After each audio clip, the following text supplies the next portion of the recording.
편지가 도착했습니다. 매우 긴 편지입니다. 이 편지를 한 사람이 읽습니다. 모인 사람 전체가 귀담아 듣습니다.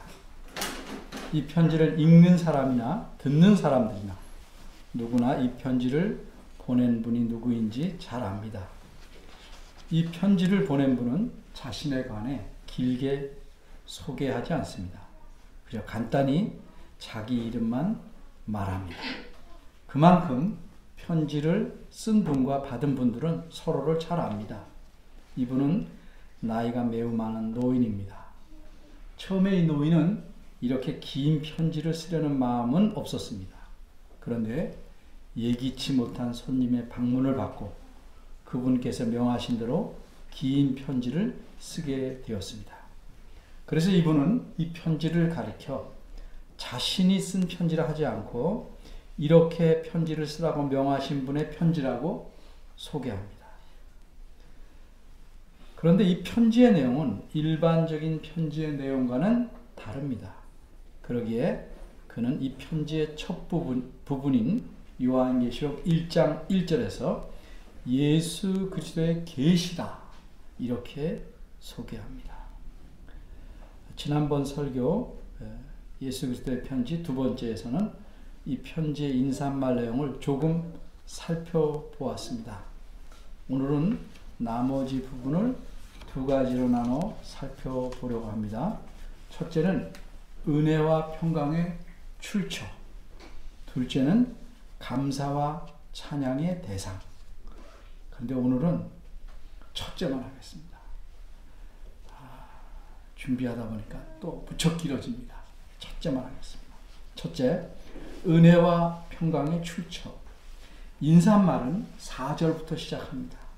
원문에 따르면 4절 맨 앞에 문구는 요한이 아시아에 있는 7 교회에게 이 표현입니다. 그리고 그 다음 말씀은 우리말 성경에서는 5절 하반절에 나와 있는데 은혜와 평강이 너희에게 있기를 원하노라입니다. 우리말 성경을 보면 있기를 원하노라 라는 표현은 작은 글씨로 덧붙였습니다. 물론 안 그런 성경도 있을지 모르겠습니다만 그건 원문에 없다는 뜻이고 또 있기를 원하노라 이렇게 썼기 때문에 단지 소원을 말하는 것처럼 보입니다. 그러나 이것은 소원이 아닙니다. 실제로 은혜와 평강이 너에게 있다 하는 의미입니다. 그래서 원문에서는 은혜와 평강이 너에게 이렇게 말씀합니다. 그럼 은혜와 평강이 너에게 있다. 어떻게 이렇게 요한이 말할 수 있을까? 편지이기에 의례적으로 말한 것일까? 아닙니다. 요한은 은혜와 평강이 너에게 있다는 그 사실이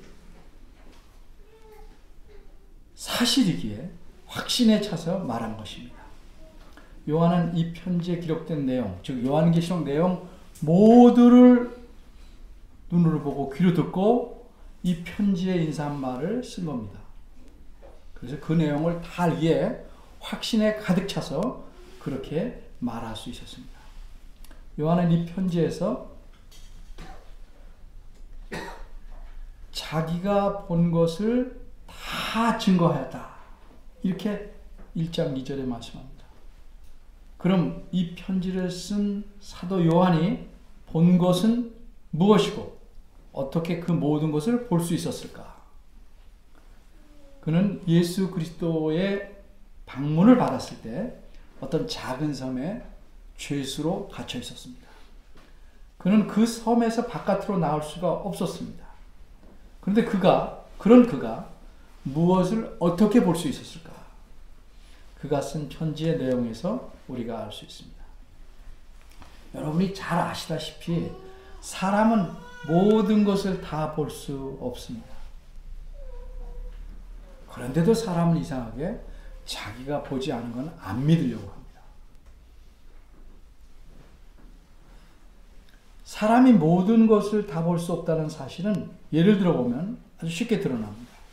눈앞에 무엇이 가로막혀 있으면 그게 투명하지 않으면 그 너머까지 꿰뚫고 볼 수 없습니다.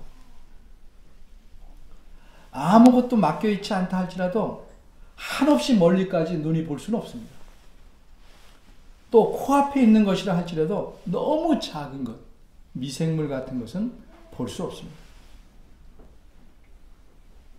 여기서 물어보겠습니다.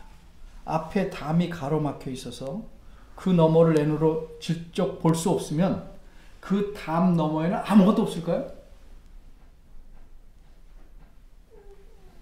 바로는 아니지만 멀리 얼마든지 뭐든지 무엇이든지 있을 수 있죠.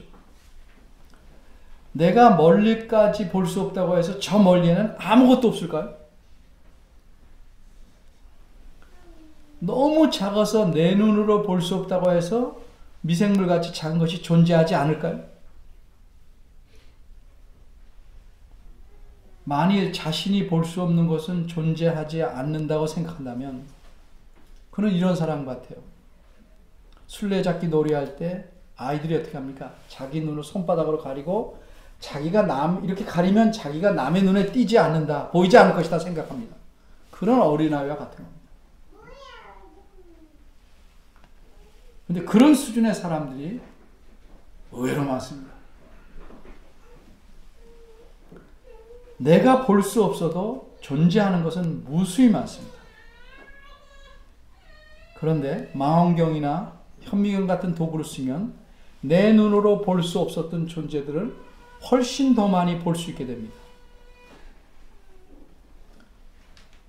그런데 사람의 눈에는 전혀 보이지 않을 뿐더러 시력을 돕는 도구, 망원경이나 현미경 같은 걸 사용해도 볼 수 없는 세계가 있습니다. 그것을 우리가 영적인 세계라고. 그럼 사람은 그 영적인 세계를 볼 수 있을까요? 여러분 어때요? 볼 수 있다고 생각하십니까? 없다고 생각하십니까? 속으로 대답하십시오. 누구나 영적인 세계를 볼 수 있는 것은 아니지만 그 영적인 세계를 볼 수 있었던 사람이 있었습니다. 그가 바로 오늘 이 편지를 쓴 사도 요한입니다. 그는 어떻게 그 영적인 세계를 볼 수 있었을까? 환상을 통해서입니다. 이 환상이라는 낱말의 뜻 때문에 우리가 오해를 할 수 있습니다. 보통 환상이라고 그러면 현실에 없는 것을 있는 것처럼 느끼는 상념. 사진에 이렇게 나왔어요. 상념이 뭐냐 찾아보니까 또 여러 가지 생각. 현실에는 없는데 있다고 느끼는 거예요. 착각이죠.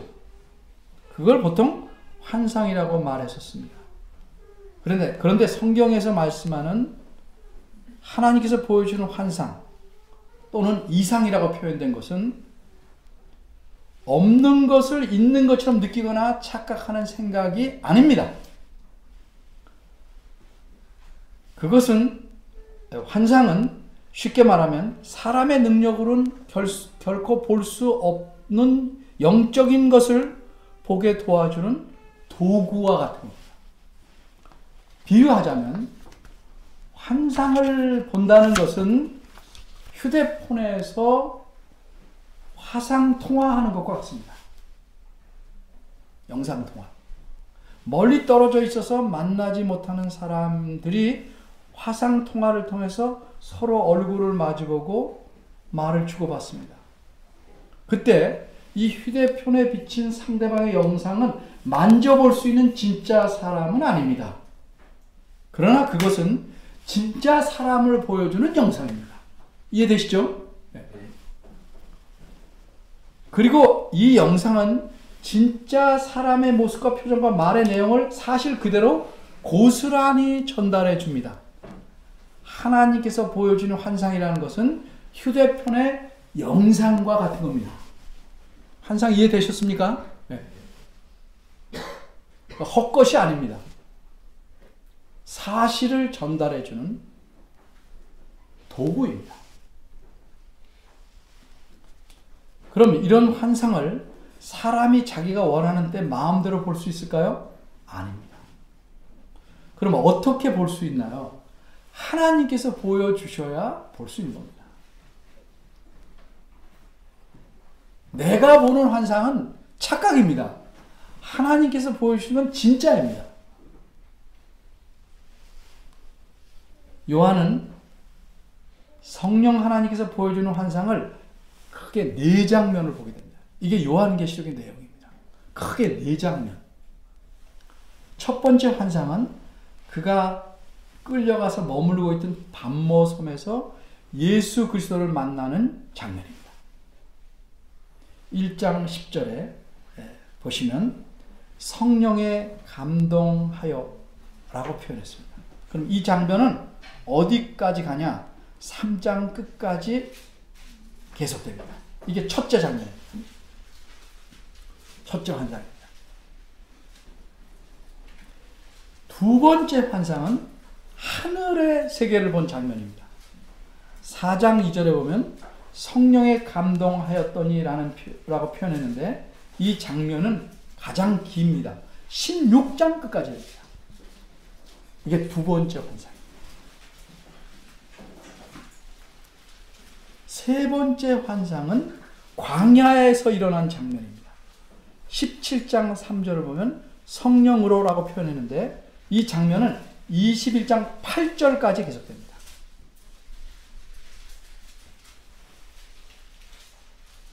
그리고 마지막 네 번째 장면은 크고 높은 산에서 본 장면입니다. 21장 10절을 보면 성령으로라고 표현했는데 이 장면은 22장 7절까지 계속됩니다.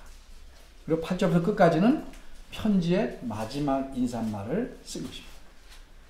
그러니까 앞에 뒤에 인사말이 있고 그 안의 내용은 4개의 환상으로 이루어져 있습니다.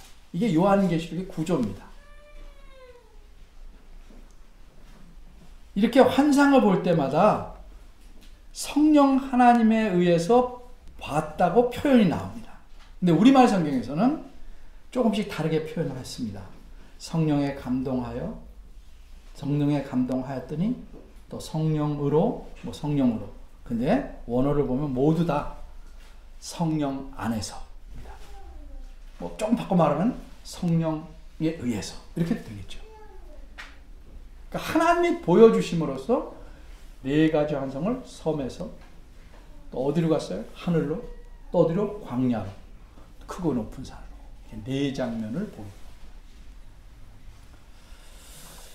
이렇게 요한은 성령께서 보여주시는 환상을 통해서 무엇을 받는가?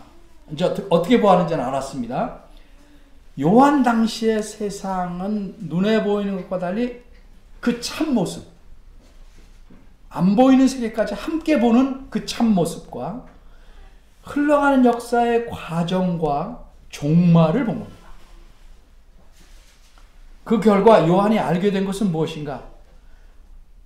사람의 눈에 보이는 세상과 계속되는 역사의 과정에서 눈을 보기에는 교회와 하나님의 백성들이 숱한 핍박과 고난과 심지어는 죽음도 당하는 고통 가운데 있지만 하나님께서 자기 백성을 돌아보시고 역사를 이끌어 가시고 마침내 자신의 모든 약속을 이루시어 자기 백성을 온전히 구원하시고 하나님 나라를 세우신다. 그런 사실입니다.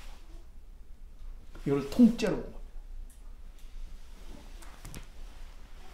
물론 요한은 이런 것도 안 보기 전에도 주님을 신뢰하는 믿음을 갖고 있으니까 고난 가운데서도 소망을 하고 견뎌왔습니다. 근데 이렇게 환상을 보고 사실을 더 뚜렷이 알게 되니까 어떻게 됩니까? 더 큰 위로와 격려를 받을 수 있는 겁니다.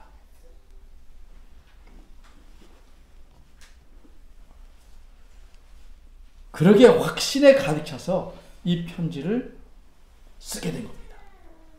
하나님의 이렇게 일하시는 모든 경륜을 교회들에게, 성도들에게 모두 알려서 그들도 요한 자신처럼 위로와 격려를 얻어 고난을 견딜 수 있도록 하려고 이 편지를 보낸 겁니다. 그러니까 이 편지는 목적이 위로와 격려를 주는 거예요. 어떻게 해서? 하나님께서 하시는 일을 알려서. 무슨 어느 때 무슨 일이 일어난다 이런 세세한 것에 초점을 맞춘 게 아니라는 사실입니다.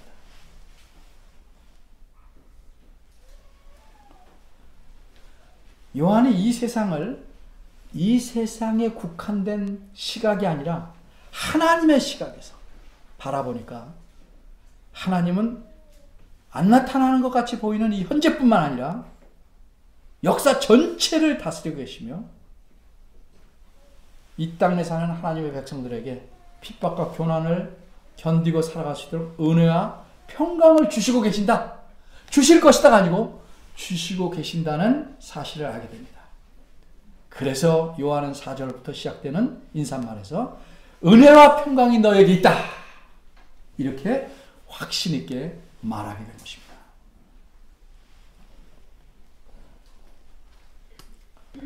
그럼 이 하나님의 백성이 핍박과 고난을 이겨낼 수 있는 은혜, 그리고 역경과 고통 가운데도 흔들리지 않은 마음을 유지하게 만드는 그 평안함, 평강은 이 두 가지는 어디서 오는 것인가?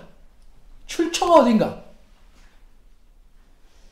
정확히 말하면 누가 그런 엄청난 은혜와 평강을 주시는 것인가? 그 출처 셋을 말합니다. 알려줍니다. 우리말에서는 그 셋 중 마지막에서만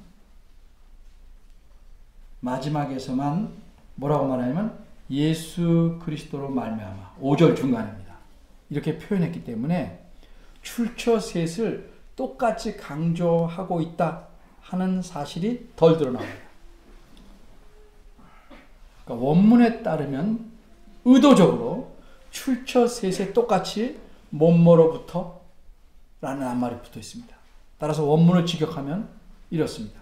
이제도 계시고 전에도 계시고 장차 오실 이로부터, 그리고 일곱 영으로부터, 그리고 예수 그리스도로부터, 이렇게 셋을 말합니다.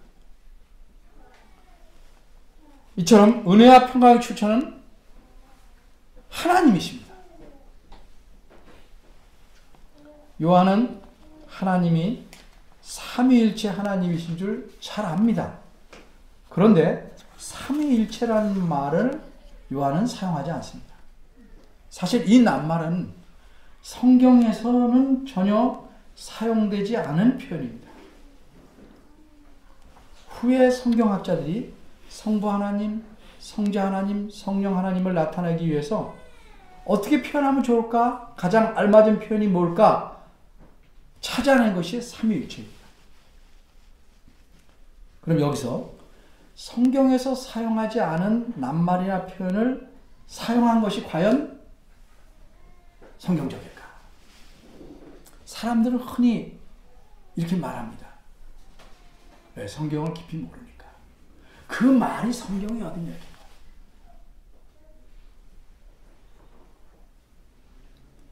단어도 중요하지만 단어보다 더 중요한 것은 그 뜻을 담고 있는 개념입니다. 성경을 이해한다는 건 그 개념 속에 포함된 의미를 아는 것이지 단어를 외우는 게 아닙니다.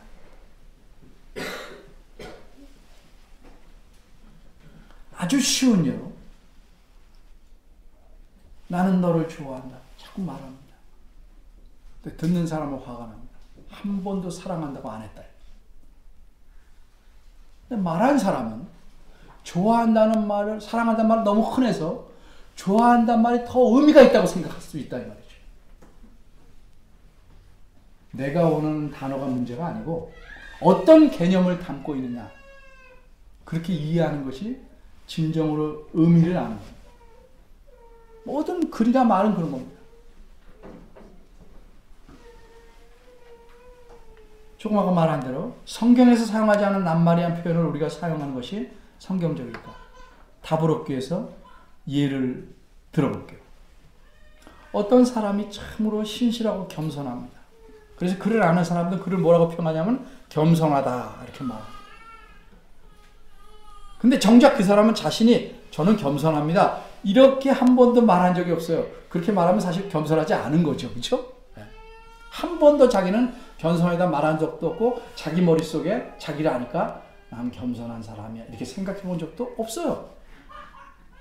그런데도 사람들은 그를 겸손하다고 말합니다. 이 경우에 본인은 겸손하다고 말한 적이 전혀 없는데 다른 사람이 그를 겸손하다고 했으니까 다른 사람의 말이 틀렸습니까? 맞았습니까? 여러분 어떻게 생각하십니까?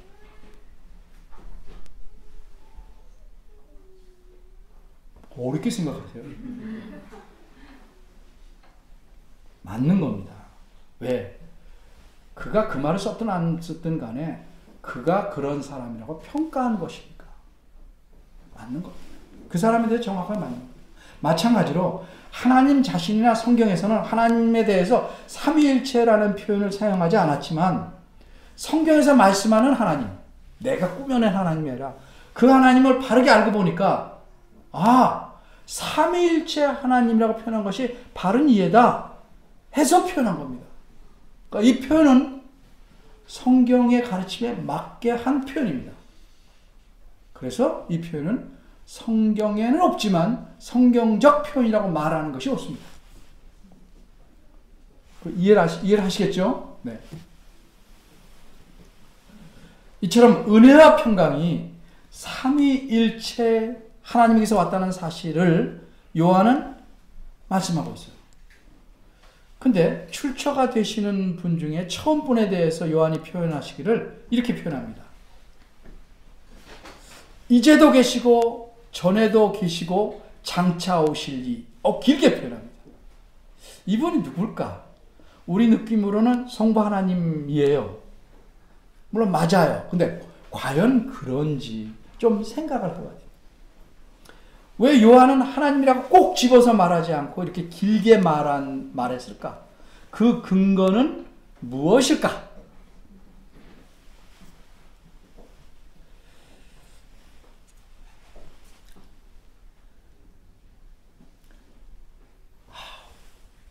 울며 고민하고 있는 아이한테 내가 아빠야. 그거 알아요. 그렇게 말하는 게 좋겠어요? 나는 위로를 할 수 있고 네 문제를 해결할 수 있는 사람이 이렇게 말하는 게 더 좋겠어요.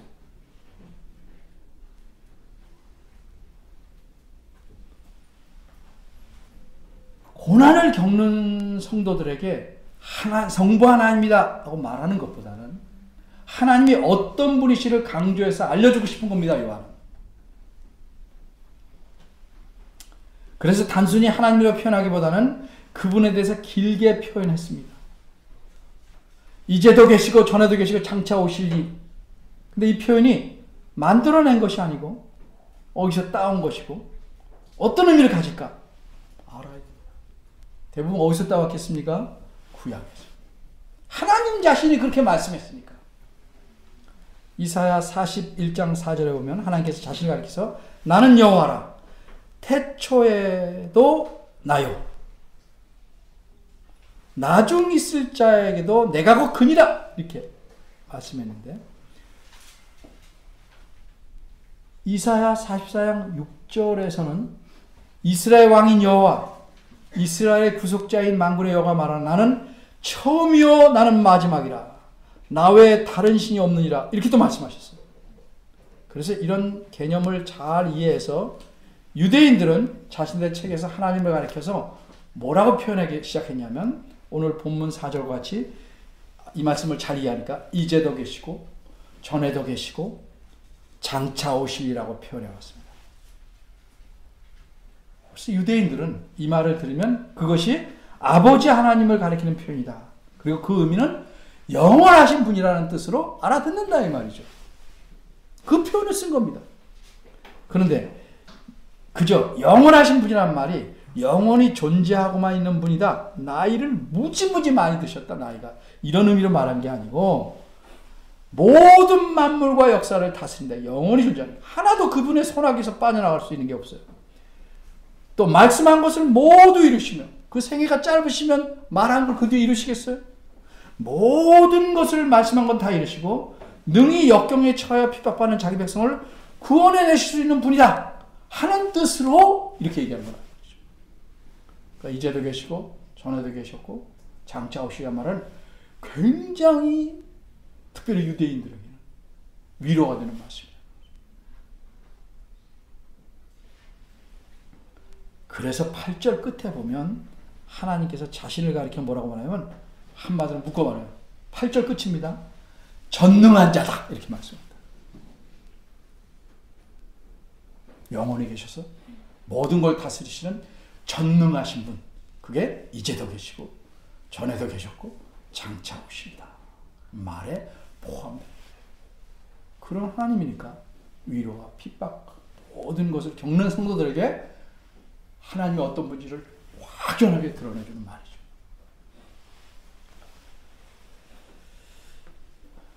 그런데 요한계시록이 사도 요한이 기록한 것이 아니라고 좀 주장하고 까탈 부리는 학자들이 있어요.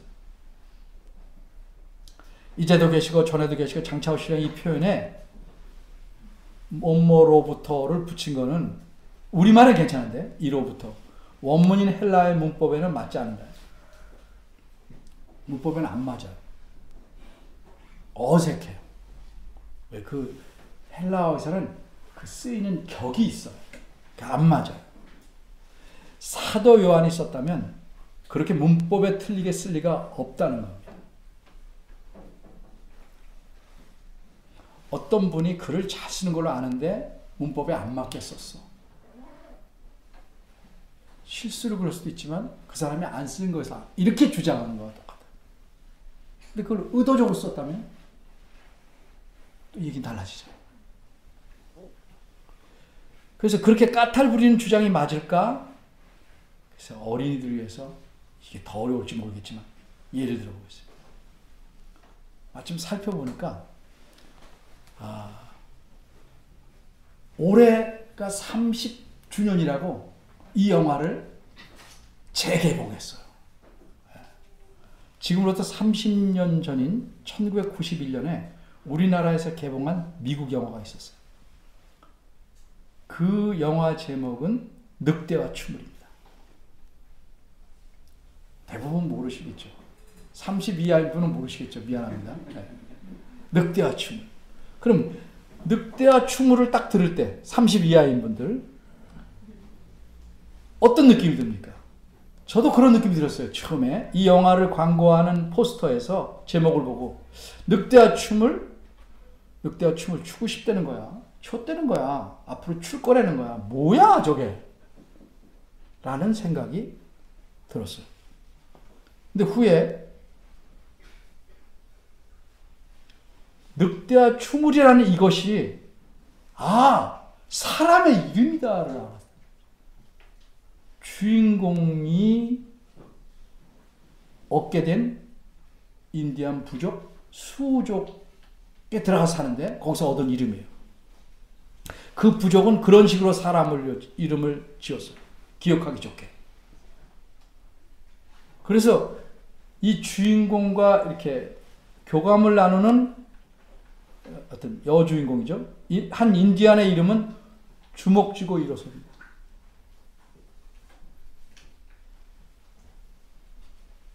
이런 경우에 자, 이렇게 말을 했다고 합시다. 나는 늑대와 추물을 좋아한다. 늑대와 추물까지가 사람의 이름이니까 늑대와 추물을 좋아한다. 그러면 을이 겹쳐 써야죠. 겹쳐 쓰는 게 맞지만 그 이름인 줄 알면 모르면 왜 을을 두 개 썼냐? 하나 빼거나 다른 말을 해야 된다. 늑대와 추물 추기를 좋아한다. 이렇게 써야 된다. 이렇게 주장하면 글 쓴 사람의 뜻이 안 맞는 거죠. 어째서 사도 요한은 얼핏 보면 문법에 맞지 않는 듯하게 뭐뭐로부터를 붙였을까? 그 대답은 이제도 계시고 전에도 계시고 장차 오실 일을 아예 통째로 하나님의 별칭으로 마치 늑대와 추물처럼 고유명사로 사용했기 때문입니다. 이렇게 이해하면 원문의 문법에도 잘 맞는 설명이 됩니다. 이제 두 번째 출처가 되시는 일곱 영에 대해 생각해 보겠습니다. 먼저 이분이 느낌으로는 성령 하나님인데 느낌으로는 그래요. 네. 느낌이 다 맞나요? 정확 근거가 있어야죠. 성경적 근거. 성령 하나님이시라면 우선 순서가 좀 독특합니다. 우리가 성경에 가르치면 잘 묶어놓은 신앙 고백서를 받아들이는 것 중에 하나가 뭐예요? 웨스터민스터 신앙 고백서. 그 2장 3항에 보면 삼위일체 하나님 이렇게 표현합니다. 하나이신 하나님 안에는 하나의 본질과 똑같은 본질과 능력과 영원함을 지니신 세 인격체가 계신 펄슨이라고 했어요. 곧 성부 하나님, 성자 하나님, 성령 하나님이시다. 여기서 삼위일체 순서를 어떻게 얘기했어요? 성부 하나님, 성자 하나님, 성령 하나님. 이렇게 이게 일반적으로 말하는 순서입니다. 그런데 일곱 명을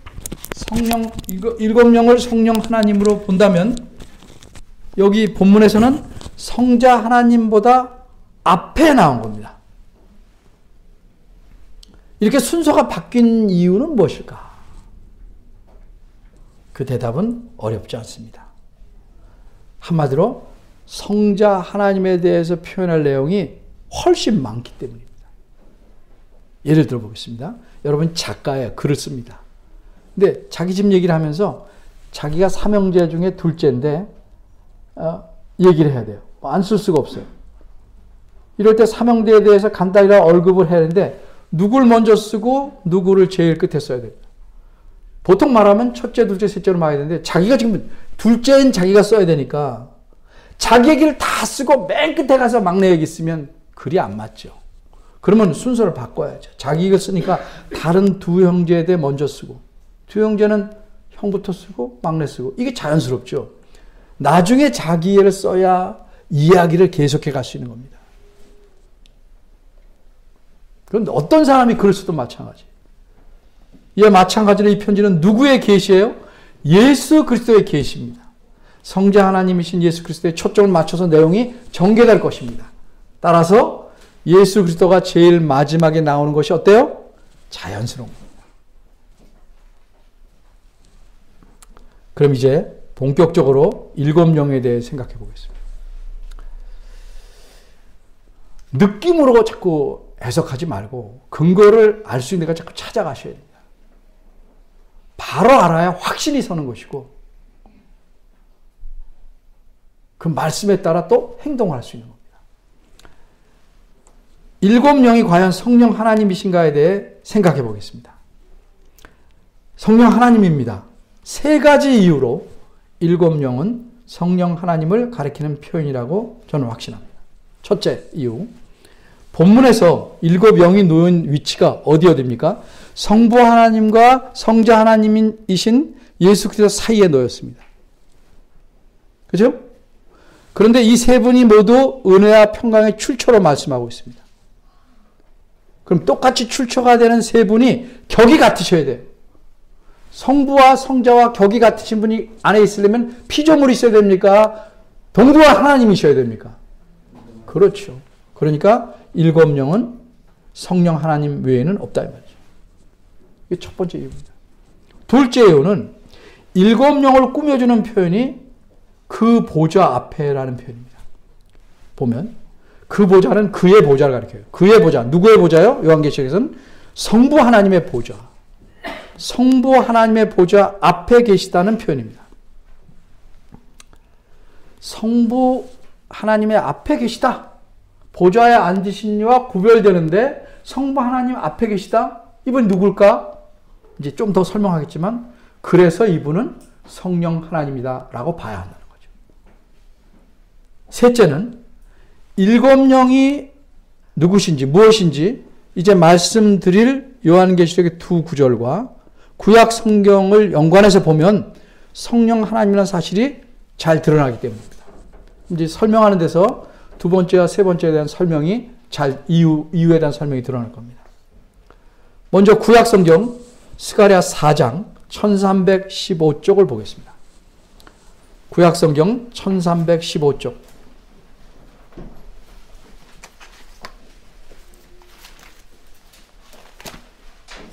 스가랴 선지자는 무엇을 봅니다. 환상을 봅니다. 근데 잘 몰라요. 이게 뭔지 딱 몰라요. 그래서 물어보게 됩니다. 그래서 모두 설명할 건 아니고 4장 우선 2절, 6절, 10절을 이어서 설명하겠습니다. 그가 본 것은 뭐냐면 등잔이 하나 있는데 2절입니다. 이게 순금으로 된 등대입니다. 등대, 7가지가 있는, 그래서 각 가지마다 등잔이 하나씩 있어요. 이게 어디죠? 성전 안에 있는 촛대입니다. 쉽게 말하면 순금 등대를 봤습니다. 근데 이것이 무엇을 상징하는지 깨닫지 못합니다. 그래서 뭐냐고 묻습니다. 물론 여기 감람나무도 있는데 그건 빼놓고 이것이 무엇이라고 뭐냐고 묻습니다. 그러니까 6절에 가니까 천사가 설명하기를 똑부러지게 말하지 않고 넌지시 알려줍니다.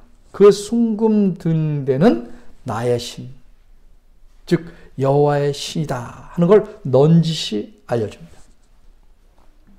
우리말 성경에서는 나의 신이라고 표현되는데 원어에서는 나의 영입니다. 영, 나의 영. 하나님의 영이다 이 말이에요. 그리고 등대에 7등잔이 있는데 10절을 보면 이 7은 뭘 말하냐? 온 세상에 두루 행하는 여호와의 눈이라. 이렇게 똑부러지게 해석해 줍니다. 그렇죠? 쭉 보면 따라서 여기서 우리가 알 수 있는 사실은 뭐예요? 순금 등대는 7가지를 가진 순금 등대는 여호와의 영을 상징하고 7이란 7개가 있는 것은 완전하신 세상을 두루 볼 수 있는 완전하신 여호와의 눈을 상징한다는 사실입니다. 그럼 여호와의 영과 여호와의 눈이라는 이 구약 성경의 표현을 요한계시록은 어떻게 밝혀주는가?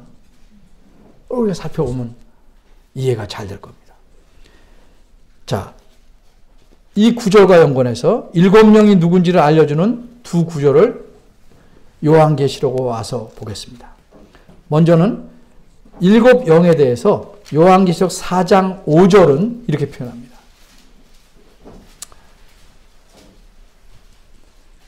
보좌 앞에 7 등불을 켠 것이 있는데, 자, 스가랴하고 연결되죠?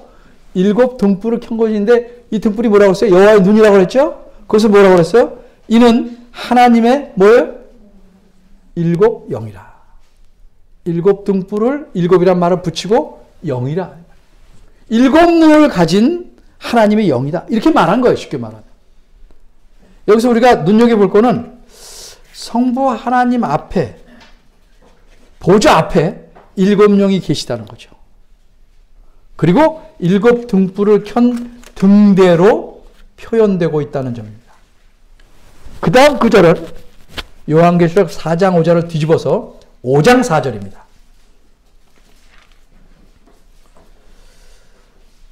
내가 또 보니 보좌와 네 생물과 장로들 사이에 어린 양이 섰는데 일찍 죽임을 당한 것 같더라.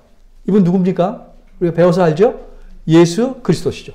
근데 어린 양으로 묘사됐으니까 이 어린 양은 7뿔과 7눈이 있다. 근데 이 눈은 온 땅을 살펴보라고 보내심을 입은 하나님의 뭐요? 7영이더라. 이렇게 얘기합니다. 이 말씀에서 우리는 이 등장하는 분들의 위치를 좀 알아야 됩니다.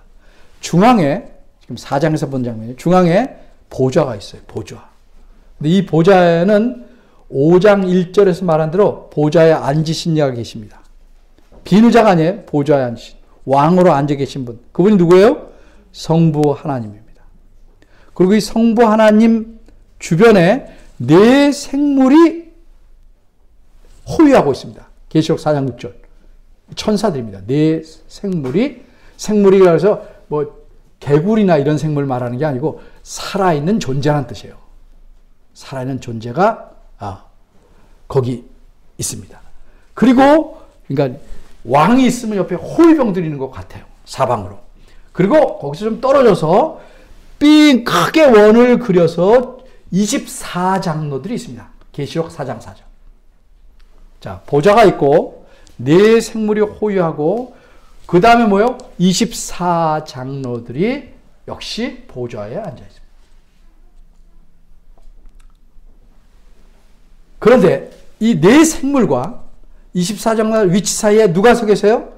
지금 5장 4절 보면 어린 양이 서 계십니다. 어린 양이. 내 생물과 24장 사이에 어린 양이 서 계십니다. 이분이 누구라고요? 예수 그리스도예요. 여기서 우리가 주목해야 할 것은 이 환상에서 어린 양은 눈을 몇 개 가졌어요? 7개를 가졌는데 이 눈을 뭐라고 풀어요? 하나님의 7영이라고 말합니다.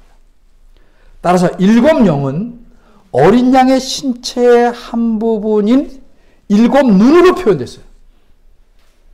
그죠? 그러니까 어린 양과 밀접하게 뗄래야 뗄 수 없는 존재로 환상 속에서 묘사하고 있다는 사실입니다.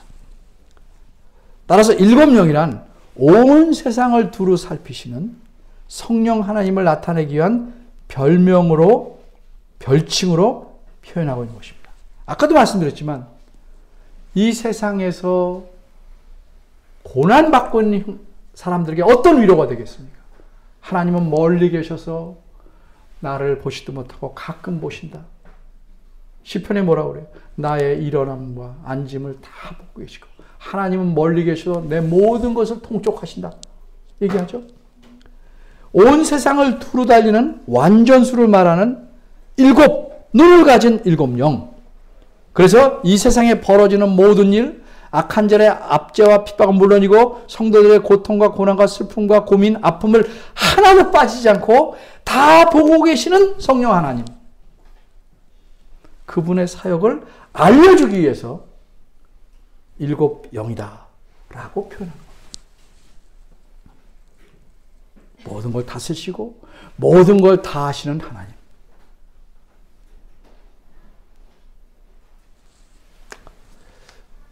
본문 설명을 오늘 여기까지만 하겠습니다. 정리합니다. 오늘 말씀에서 우리가 알 수 있는 중요한 사실은 뭡니까? 은혜와 평강은 삼위 하나님께서 주신다는 사실입니다. 물론 우리가 예수님을 믿고 하나님의 자녀에서 이 세상에 살아가는 것도 크신 은혜를 이미 받은 겁니다. 그런데 본문에서 말씀하는 은혜와 평강은 좀 더 구체적입니다. 예를 들면 좋은 친구가 나한테 있다. 이것도 참 기쁘고 고마운 일이고 복된 일이에요. 친구 없는 사람보다 얼마나 좋은 친구가 있다면 좋아요. 평생 친구가 있다는 것만큼 든든하고 좋은 게 있어요. 그런데 이 친구가 내 어려울 때 어려움을 알고 적절할 때 마음으로 위로한다면 그거는 더 기쁘고 고마운 일이죠. 그렇지 않겠습니까? 마찬가지로 본문에서 말씀하는 은혜의 평강은 일반적인 것보다도 이 세상에서 우리 그리스도인들이 당하는 고난과 어려움과 슬픔을 위로하고 견디고 위로하고 견디게 하고 이기게 하는 그런 은혜의 평강을 말한다. 구체적으로.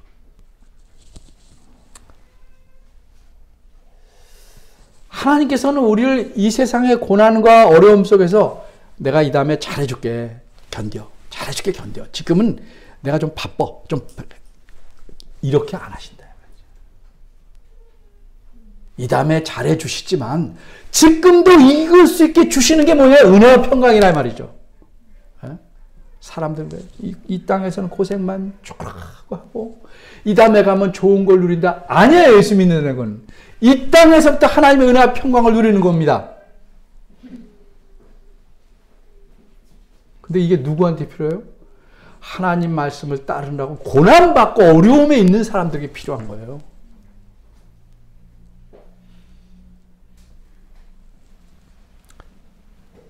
이런 은혜와 평강을 맛보며 누리시기를 우리 다 원하지 않습니까? 어떻게 해야 된다고 말해요? 이미 3절에서 말했어요. 이 예언의 말씀, 요한계시록을 읽는 자와 듣는 자들과 그 가운데 기록한 것을 지키는 자들이 복이 있나니 때가 가까웁니다. 요한복음 1장 3절입니다. 우리에게도 마찬가지입니다. 특별히 이 요한계시록을 읽고 듣고 깨달아 말씀대로 살아가야 이 특별한 은혜와 평강을 누리게 되는 겁니다. 그리스도 때문에 당하는 고난, 어려움을 다 피해버리고 세상과 친구 돼서 살면 이런 은혜와 평강은 누리지 못합니다.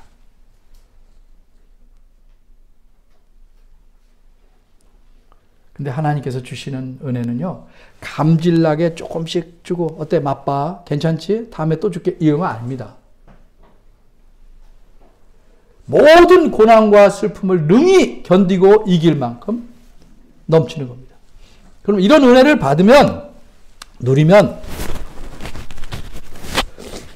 어려움이 어렵지만 그래서 마음이 막 뒤집어지고 요동치고 그렇지 않아요. 잠시 흔들려도 다시 평안을 가져요. 그걸 우리가 다른 곳에 뭐라고요? 지각에 뛰어난 모든 상황을 초월하는 평안함, 평강을 누릴 수 있습니다.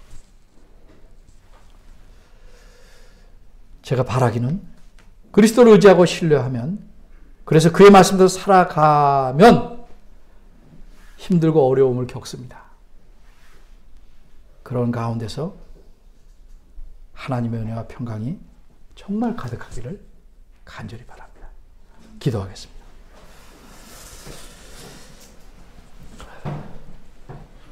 주님, 저희를 얼마나 사랑하시는지, 우리에게 얼마나 풍성한 은혜와 평강을 주시는지 잘 알지만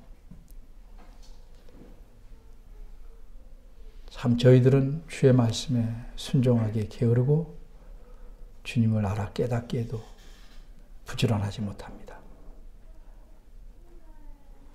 주께서 주시는, 이미 주신 큰 은혜에 그저 감사하며 사는 것으로 족하게 미련한 삶을 살아갑니다. 주님과 더욱 친밀하게 하셔서 주께서 주시고자 원하시는 모든 은혜를, 평강을 누리기를 소원합니다. 저희를 도와주시고 더욱 주님과 친밀한 삶을 살아서 주님을 기쁘시게 하는 하나님의 자녀 되기를 바랍니다. 도와주옵소서.